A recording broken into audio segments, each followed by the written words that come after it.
All right.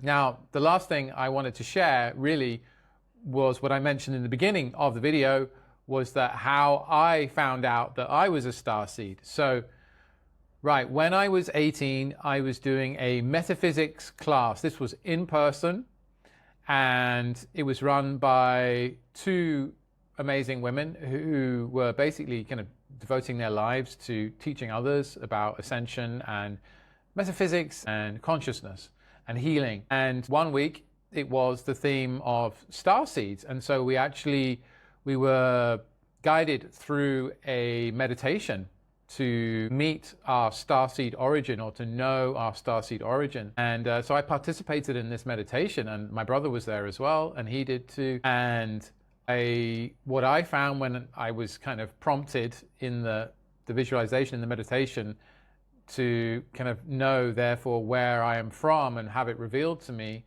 what I got was Lyra, or Lyra. And I'd never heard of the place before. I knew of maybe 2 or 3 star systems, literally like the Big Dipper, Orion, which my grandfather had shown me in the sky at night. And that's pretty much it. I'd heard about the Pleiades. I didn't know where they were in the sky because of a channeled book that someone was reading that I knew, and I'd heard about Arcturus, but I didn't know where it was in the sky.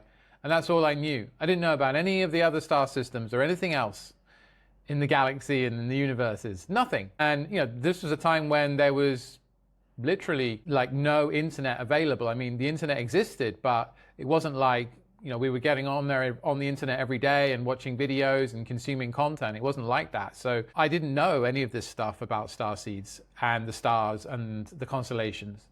And so I doubted when I got that intuitive download, Lyra. I doubted. I mean, it was there. The word was there, the sense, and I kind of saw these stars, this constellation, which I didn't recognize, I didn't know consciously.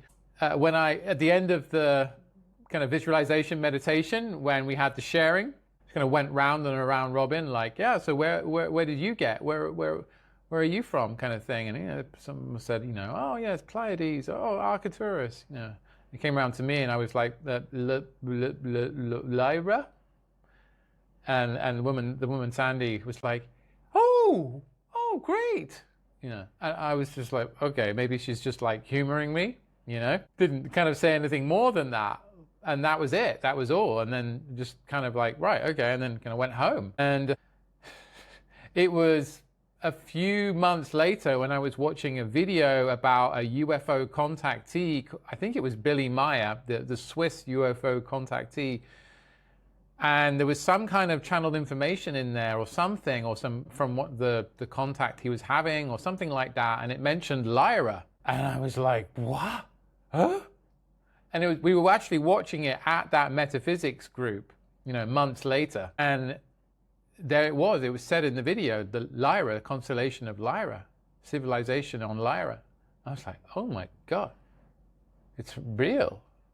Wow, okay. And so that was the first confirmation I had. And yeah, but I didn't have any more reference points for a while. And it wasn't until years later, in terms of Lyra, there were other starseed, let's say, activations and remembrances that happened. But it wasn't for years and years and years that Lyra kind of revealed itself more to me in kind of memories surfacing and deep, powerful recognition. And then I actually just kind of went on the internet and then looked, and then started to really be kind of shocked and like stunned at how I felt when I kind of engaged with the energy of Lyra and the beings of Lyra and the history of Lyra, because it's connected with the kind of galactic history and with ultimately with human race and human civilization on this planet.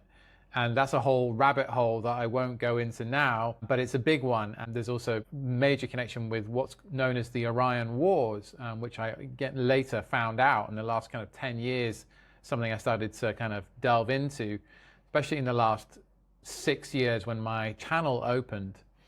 So that happened.